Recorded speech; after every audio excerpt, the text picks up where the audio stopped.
선교사님들이 저에게 가끔씩 이메일을 보낼 때가 있습니다. 최근에 한 선교사님이 이메일을 보냈습니다. 목사님, 한 번만 기도하면 모든 병자가 다 나으면 얼마나 좋겠습니까? 왜 기도해도 확실히 믿는데 응답이 없는 것입니까? 답답합니다. 그 질문을 받았습니다. 이런 질문은요, 옛날에도 있었습니다. 피난처를 쓴 코리 텐붐이라고 하는 귀한 하나님의 사람, 그가 10대 때 참으로 귀한 만남을 했습니다. 인도의 성자 썬더싱을 만났습니다. 그리고 그에게 물었습니다. 썬더싱은 인도에서 기적을 행하기로, 많은 기적을 행하는 능력의 사람으로 소문이 나 있었습니다. 그런데 그에게 물었습니다.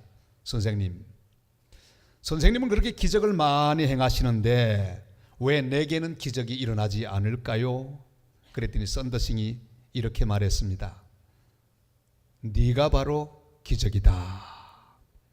네 속에 기적이 다 있다. 무슨 기적이 또 필요하단 말이냐? 사실 그렇습니다. 숨을 쉬고 있는 게 기적이고, 하나님을 믿는 사람이 된 것이 기적이고, 죄사함 받은 것이 기적이고, 우리 마음 속에 하나님 사랑하는 마음이 있는 것이 기적이 아니겠습니까? 근데 사탄은요, 자꾸 우리가 좀 더 화끈한 기적을 좋아하도록 우리를 유혹합니다.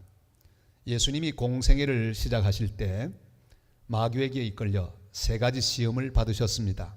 그 가운데 하나가 높은 성전 꼭대기에 올라가서 뛰어내리면 천사가 받아주지 않겠는가? 아주 친절하게 성경 말씀까지 인용했습니다. 오늘 본문 말씀, 그게 바로 사탄이 인용했던 말씀입니다. 뛰어내리면 천사가 받들어 지켜줄 것이다. 뛰어내리라. 그러면 인기도 올라가고 사람들이 잘 믿지 않게 되겠느냐? 우리 12절 말씀을 한번 읽어볼까요? 그들의 손으로 너를 붙들어 발이 돌에 부딪히지 아니하게 하리로다. 아멘. 이렇게 예수님이 뛰어내리게 되면 천사가 받들어 보호할 것이고, 사람들은 깜짝 놀라면서 전부 하나님을 믿지 않겠는가? 그런 제안이었습니다. 예수님은 주 너희 하나님을 시험하지 말라, 그렇게 명하시면서 사탄을 물리치셨습니다. 물론 예수님은 기적을 충분히 보여주실 만합니다. 죽은 자도 살리시는 주님께서 무슨 기적인들 행하지 못하시겠습니까? 그는 이제 공생애를 시작하면서 많은 기적을 사람들 앞에 보여주게 될 것입니다. 죽은 자를 살리시고 물 위로 걸어가시는 초자연적인 기적을 행하시며 수많은 역사를 행하실 것입니다. 그러나 그건 다 중요한 기적들이 아닙니다. 사람들은 앞으로 예수님의 기적을 볼 것이지만, 그러나 가장 놀라운 기적은 갈보리 십자가 위에서 모든 사람을 대신하여 피 흘리고 돌아가시는 그 기적이 그 앞에 있는 것을 주님 아셨습니다. 갈보리 십자가는 사람들 앞에 볼 때 패배한 사람처럼 보입니다. 마치 떨어지는데 아무도 받아주지 않는 것처럼 느낄 수 있는 상황입니다. 너를 구원하라, 사람들이 조롱하며 비웃습니다. 네가 하나님의 아들이거든 너를 구원하고 우리도 좀 살려달라. 아무도 받아주지 않는 그런 상황인 것처럼 보이는 순간이 바로 십자가에서 벌어지고 있었습니다. 그러나 십자가는 가장 놀라운 하나님의 기적입니다. 사랑의 기적이고 용서의 기적이고 속죄의 기적입니다. 이것보다 더 큰 기적은 없습니다. 시편 91편을 읽고 있으면 마음이 든든합니다. 그래서 군인들이 제일 좋아하는 성경이 바로 시편 91편입니다. 하나님이 우리의 피난처가 되시고 요새가 되시고 방패가 되시고, 그래서 전염병과 재앙으로부터 우리를 보호해 주시고 천사로 받다 우리를 보호하시며 지켜주신다고 약속하셨기 때문입니다. 그럼에도 불구하고 우리 인생에는 그렇지 못한 일이 많이 일어납니다. 살다 보면 하나님이 나를 지키고 있지 않는 것 같은 느낌을 가지는 순간이 많이 있습니다. 우리를 지켜주시고 받아주시는 하나님의 사랑을 함부로 판단하면 안 됩니다. 어떤 일이 벌어지든지 하나님의 사람은 하나님의 사랑에 대하여 의심하지 말아야 합니다. 하나님 우리가 상상할 수도 없는 사랑으로 우리 한 사람 한 사람을 보호하고 인도하고 계십니다. 우리는 그것을 믿어야 합니다. 하나님을 바로 믿는 사람은 어떤 경우에도 하나님 사랑합니다, 이렇게 고백하는 사람입니다. 한번 같이 하실까요? 하나님 사랑합니다. 우리 14절 말씀을 같이 읽겠습니다. 하나님이 이르시되 그가 나를 사랑한즉 내가 그를 건지리라. 그가 내 이름을 안즉 내가 그를 높이리라. 아멘. 그가 나를 사랑한즉 내가 그를 건지리라. 주님이 말씀하셨습니다. 어떤 경우에도 하나님을 사랑하는 그 귀한 일을 중지하지 말아야 합니다. 내가 막 떨어지고 있는데도 아무도 받아주지 않는 것 같은 그런 어려움을 당할 때가 있습니다. 그래도 우리는 그 순간에도 하나님 사랑합니다, 그렇게 고백을 해야 합니다. 다윗은 사울의 추격을 받았습니다. 죽을 고비를 넘겼습니다. 그 어려운 상황, 그 기가 막힌 상황에도 계속해서 그는 하나님을 향해 하나님 사랑합니다, 그렇게 고백했습니다. 시편 18편 1절이죠. 같이 읽습니다. 나의 힘이신 여호와여 내가 주를 사랑하나이다. 아멘. 그것이 다윗의 힘이었습니다. 어떤 상황에도 하나님을 사랑하는 것 중단하지 않았습니다. 하나님 사랑합니다. 내가 지금 위기를 당하고 있지만 그러나 하나님 사랑합니다. 하나님을 사랑하는 것, 그것은 바로 다윗의 힘이요 하나님의 사람의 힘입니다. 우리 그리스도인들이 가장 좋아하는 작가 중에 한 사람이 C.S. 루이스. 그는 고통의 문제라고 하는 역작을 썼습니다. 인간의 고통, 그리스도인의 고통에 대해서 그렇게 아주 상세하고 설득력 있고 은혜로운 글을 썼습니다. 자, 그런데 그는 결혼을 하지를 못했습니다. 혼자 살았습니다. 이유는 알 수가 없습니다. 그런데 사랑은 좀 늦게 찾아왔습니다. 몇 살에요? 59살에 사랑이 찾아왔습니다. 여류 시인 조이라고 하는 여자를 만났는데 그만 사랑에 빠졌습니다. 그리고 결혼했습니다. 안타깝게도 4년밖에 살지 못했는데 그만 상처하고 말았습니다. 얼마나 이 C.S. 루이스가 절망하고 비통의 밤에 빠졌는지요. 아무것도 하기 싫었습니다. 고통의 문제에 대해서는 책은 잘 썼지만 일반적인 문제를 잘 설명했지만 그러나 자기 개인에게 다가온 고통을 해결할 수가 없었습니다. 너무 괴로웠습니다. 그는 이렇게 말합니다. 슬픔은 게으른 것이라고 아무도 말해주지 않았다. 기계적으로 굴러가는 직장일 외에 다 싫다. 글쓰기도 싫다. 편지 한 장 읽기도 싫다. 수염 깎기도 다 싫다. 너무너무 고통스러웠기 때문입니다.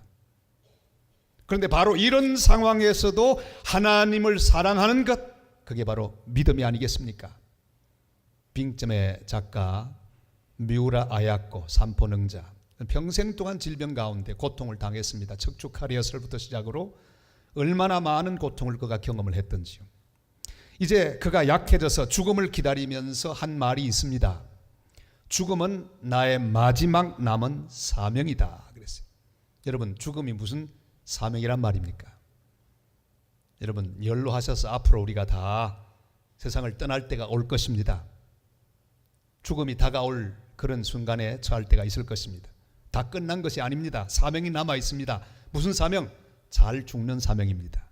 평생 예수를 잘 믿었는데 그만 몸이 점점 불편하고 어려워지면서 입에서 나오는 게 불평, 원망, 하나님에 대하여 원망하고 불평하고 얼굴에 기쁨도 하나도 없고, 그리고 자식들만 보면 막 짜증을 부리고 화를 내고 옛날에 잘못했던 거 끄집어내서 막 구중하고 바락바락을 하다가 만약에 그렇게 몸을 벌벌 떨면서 세상 떠난다면 자녀들이 그 믿음을 그대로 이어가겠습니까?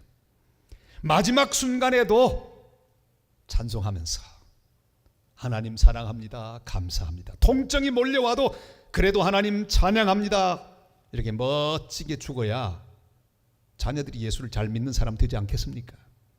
그런 의미의 미우라 아야코는 죽음도 사명이다 그랬습니다. 마지막 남은 그 시간도 하나님 원망하지 않고 하나님 사랑한다고 고백하며 주님 품에 안기는 것이 자신의 사명이라고 말했습니다. 그래서 그는 죽음이 바로 인생에 다가온 마지막 헌신의 기회라고 그렇게 말했습니다. 여러분, 어떤 경우에도 주님을 사랑하는 것, 그것이 우리의 일입니다. 하나님의 일은 무엇입니까? 우리를 건져주시는 것이 하나님의 일입니다. 하나님이 만약에 우리를 건져주지 않고 버린 것 같이 느껴져도 우리는 사랑한다고 고백해야 합니다.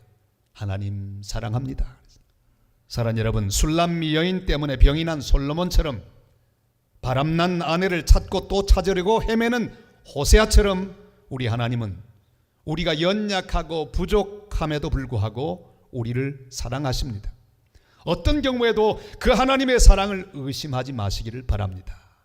숨질 때 되도록 하나님 사랑합니다 라고 고백하면 살아가는 성도들이 되시기를 바랍니다. 그러면 하나님은 기어이 우리를 건져주신다고 말씀하셨습니다. 어떤 경우에도 하나님을 사랑하는 성도들이 다 되시기를 주님의 이름으로 축원합니다. 한 걸음 더 나가서 어떤 경우에도 우리는 우리를 사랑하시는 그분이 누구인지를 알아야 합니다. 그 하나님의 이름을 알아야 합니다.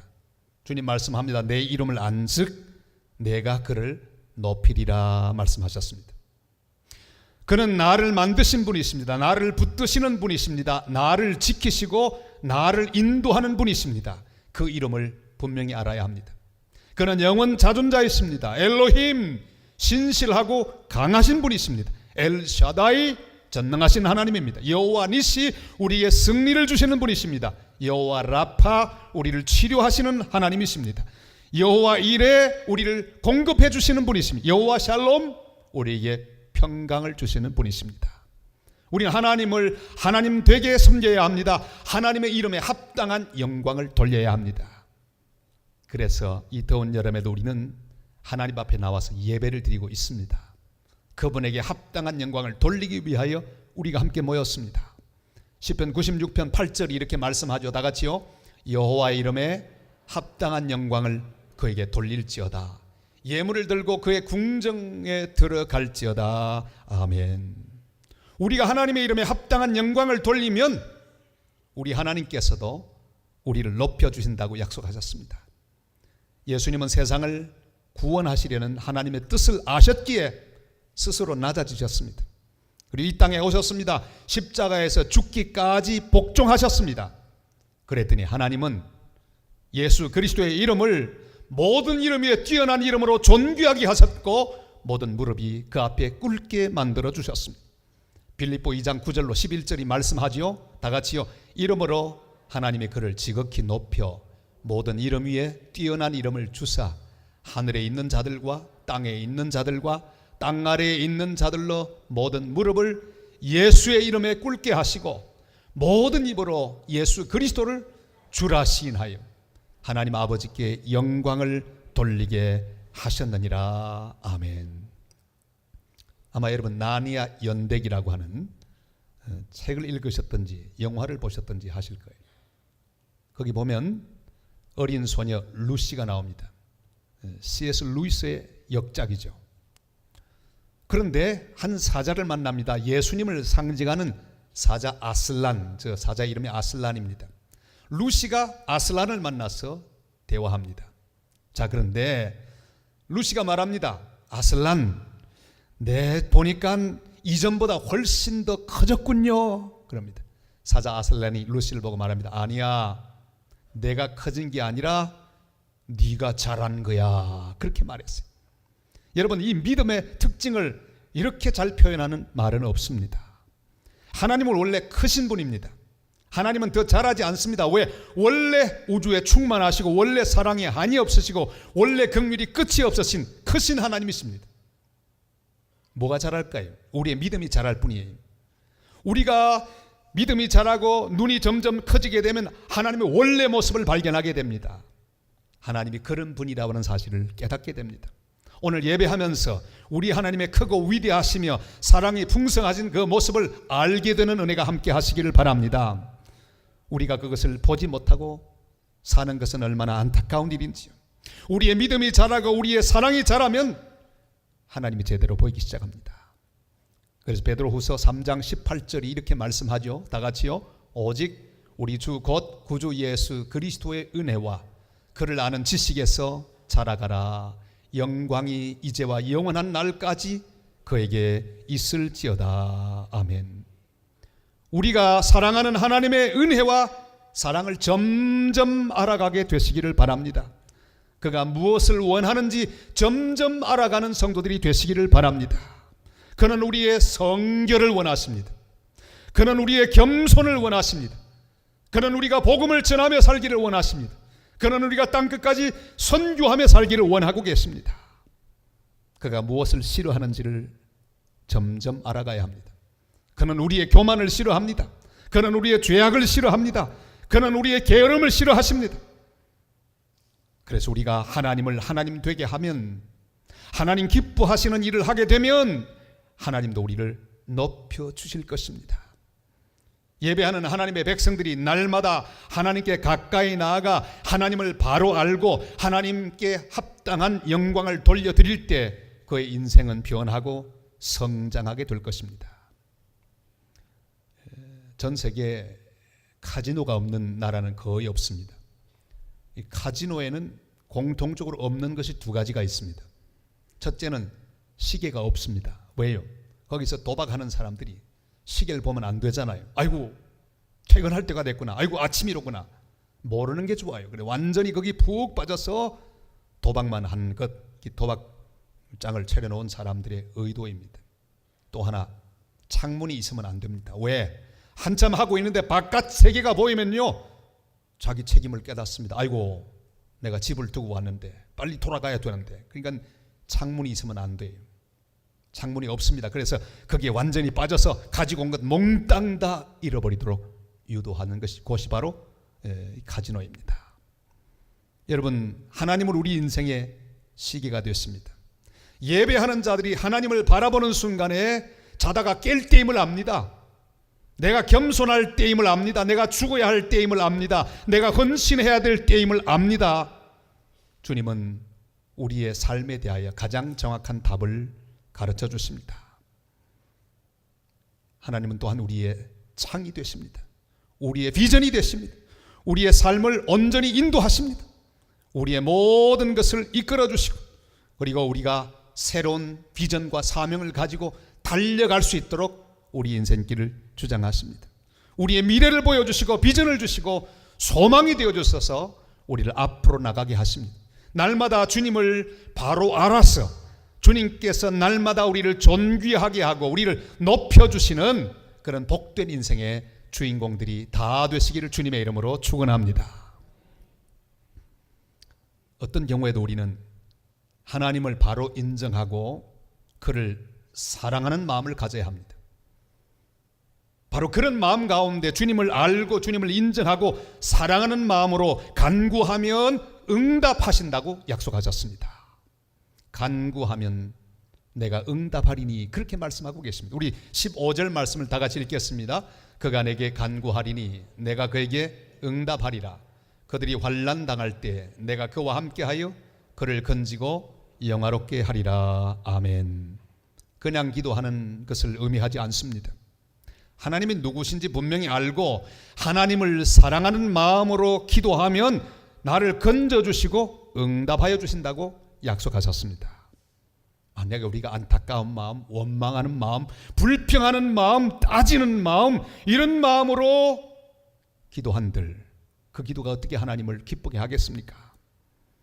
그러나 하나님을 의지하는 마음, 하나님을 믿는 마음, 일이야 어찌 되었든지 하나님 사랑합니다, 이런 마음을 가지고 기도할 때 하나님 반드시 우리를 건져주시고 우리를 또한 영화롭게 하신다고 약속하셨습니다.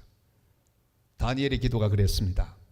하나님을 알고 그가 하실 일을 믿고 하나님 사랑하는 마음으로 위험을 감수하고라도 하루 3번씩 예루살렘으로 나 있는 창문을 열고 기도하다가 그는 결국 사자굴 속에 던짐을 당했습니다. 그러나 우리 하나님 그를 사자굴 속에서 건져내시고 그를 영화롭게 하셨습니다. 사랑하는 성도 여러분, 지금 내 삶의 자리에서 하나님의 영광, 하나님의 이름에 합당한 영광을 돌리며 하나님을 사랑하는 마음으로 간구하게 되시기를 바랍니다. 그러면 우리 하나님은 우리를 건지시고 우리를 영화롭게 하여 주실 것입니다. 지난 월, 화, 수 3일 동안 저는 서울의 한 교회에 부흥회를 다녀왔습니다. 아주 서울에 유서 깊은 그런 교회인데, 여러분도 잘 아는 한 목사님이 담임 목사로 거기 부임하게 되었습니다. 저를 첫 부흥회 강사로 불러주었습니다. 그 목사님 원래 저 진주 시골에서 목회를 하고 계셨는데, 리뉴얼 진주 어웨이크닝 집회 한 10,000명 정도가 공술운동장에 모이는 그 집회에 제가 주강사로 초청을 받아서 말씀을 전하고 왔습니다. 그 과정 중에서 만나게 된 목사님입니다. 그 목사님의 간증이 너무 기가 막힙니다. 고등학교, 해운대 고등학교를 졸업했어요. 근데 서울대 음대를 가려고 노래를 참 잘했습니다. 모든 준비를 마치고 시험만 치면 되는 거예요. 그런데 이제 몸도 좀 풀 겸 운동장에 나가 친구들과 야구 게임을 했습니다. 그런데 공을 던지는 사람이 아니라 공을 받는 피처 역할을 했어요. 캐치에 집어 던지는데 공을 받는다고. 딱. 근데 이 공이 날아와서 이 목사님 목을 치고 말았습니다. 성대가 다 파열되었습니다. 피가 펑펑 쏟아졌습니다. 음대는 못 가고 말았죠. 결국 어떻게 됐을까요? 시련 가운데, 고통 가운데 그는 다시 일어나서 하나님의 종이 되었습니다. 목이 쉰 목사님이 되셨죠. 처음 만나서 목소리를 들어보니 왜 그렇게 가까운지 모르겠어요. 그런데 더 안타까운 것은 그 목으로 목회를 계속했는데 완전히 그 목마저 다 버리고 말았습니다. 일생 동안 이 목이 그의 족쇄가 되었습니다. 도저히 목회를 할 수 없을 지경까지 갔습니다. 수술하지 않으면 이제는 완전히 그나마도 잃어버리게 생겼습니다. 제게 묻길래 믿음으로 시작하라고, 출발하라고 그렇게 말씀했더니 그곳을 사임하고 부산으로 왔어요. 2년 동안 목소리를 잃어버리고 거기서 수술하고 치료하는 그런 일을 합니다. 얼마나 암담합니까? 그 시기에 그 목사님 부부를 잘 돌보아 드렸습니다. 그런데 이게 웬일입니까? 그 딸아이 전학을 시켰는데 부산에는 핸드볼 팀이 2팀밖에 없어요. 그런데 바로 그 앞에 있는 학교가 핸드볼 팀이 있는데 거기 가서 운동하는 중에 감독의 눈에 들어 핸드볼 선수가 되었습니다. 원래 음악 하려고 한 학생인데 그만 핸드볼 선수가 되었어요. 그 아이가 승승장구했습니다. 그리고 국가대표가 되었습니다. 왜 놀라지도 않으세요? 국가대표가 쉽게 되는지 아십니까? 그리고 지금 벌어지고 있는 저 마게도니아의 국제 청소년 핸드볼 대회에 가서 6연승을 했어요. 골키퍼가 됐는데 방어율 58%까지 100개 중에 58개를 막는 건 보통이 아니에요. 유명한 선수가 되었습니다. 그리고 2년의 고통의 시간이 지나고 그는 하나님 은혜 가운데 서울에 아주 귀한 하나님의 교회에 담임 목사로 부임을 했습니다. 그 저를 먼저 불러주었어요. 저는 3일 동안 말씀을 전하며 큰 은혜를 받았습니다. 늘 목이 쉬었던 목사님, 목 때문에 평생을 고생했던 목사님, 제가 한번 묻습니다.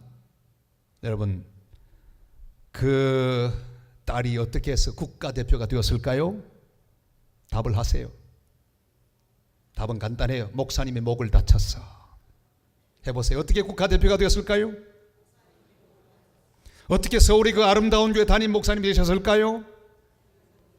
목을 다쳤어.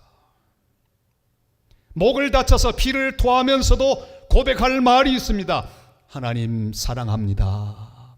목이 다쳐서 더 이상 목회를 못하게 해도 고백할 말이 있습니다. 하나님 사랑합니다. 도저히 일어날 수 없는 상황 가운데도 우리가 해야 할 말이 있습니다. 하나님 사랑합니다. 어떤 절망적인 상태에서도 우리가 드릴 기도가 있습니다. 하나님 사랑합니다. 주님의 은혜와 자비를 믿습니다. 건져주실 것을 믿습니다. 저는 하나님이 어떤 분인지 압니다. 저를 사랑하시지요? 저도 주님을 사랑합니다. 사랑하는 성도 여러분, 지금 높은 곳에서 막 떨어지고 있는데 아무도 받아주지 않는 것처럼 느껴지십니까? 사방으로 우겨쌈을 당하고 그래서 답답하고 고통스러우십니까? 사탄은 욥의 아내처럼 우리에게 말합니다. 차라리 하나님 원망하고 죽어. 너는 희망이 없어. 버림받았어. 그러나 하나님은 우리에게 말씀합니다. 그가 나를 사랑한즉 내가 건지리라. 내 이름을 안즉 내가 그를 높이리라. 내게 간구한즉 내가 건지고 응답하리라. 어떤 경우에도 우리를 도우시고 보호하시고 긍휼히 여기시는 하나님 아버지를 바로 알고 바로 믿고 그에게 사랑을 고백하며 또한 간구하여 주님이 건져주시고 높여주시는 복된 응답을 받는 귀한 믿음의 성도들 다 되시기를 주님의 이름으로 축원합니다.